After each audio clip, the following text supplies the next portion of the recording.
mislim, da je najboljše to, da sem sigurna sama v sebe, da lahko potem jaz tudi eno stvar tudi sama naredim, brez da koga prosim okrog. Lih zaradi tega sem se prijavila na ta natečaj.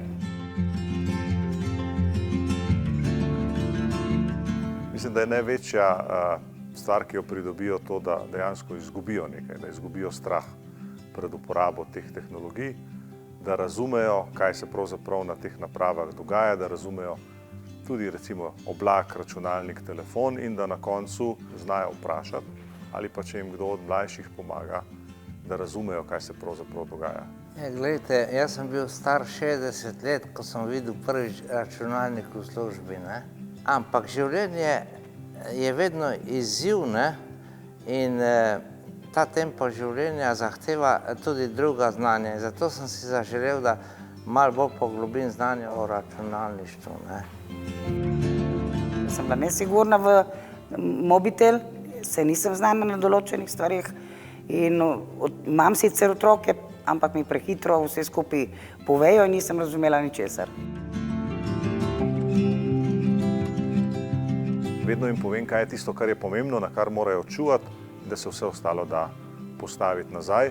Predvsem je pa pomembno to, da znajo priti do informacij, ki jih za svoje funkcioniranje bi lahko rekli potrebujejo, da vejo, kaj pomeni prijava, da račun ne pomeni avtomatsko, da morajo nekaj plačati, ne? In da imajo te kanale, ki jih danes uporabljamo, kot so elektronska pošta, Viber, WhatsApp, pred sabo na način, da vedo, kaj pravzaprav skozi te kanale lahko in da jih tudi uporabljajo. Ja, jaz sem zadovoljen. Obnovil sem nekaj znanja, ki sem ga imel že odprej in nadgradil to moje znanje, ne? Zdi se mi, da bo tečaj mi zelo pomagal, oziroma mi je zelo pomagal. Pokličeš in poveš, da bi se rad prijavil, gospa z druge strani žice je pač rekla, vas bomo obvestili. So me obvestili in sem prišla prvo sicer malo nesigurna, zdaj grem pa zelo samozavestna domov.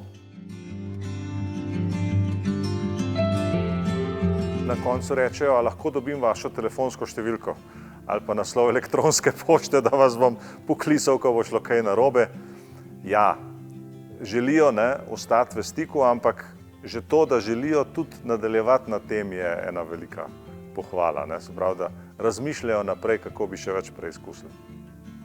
Vsem starejšim, tistim, ki so nesigurni, samo hrabro naprej. Jaz pravim, imejte se radi, probajte, nič ne košta, po domače povedano.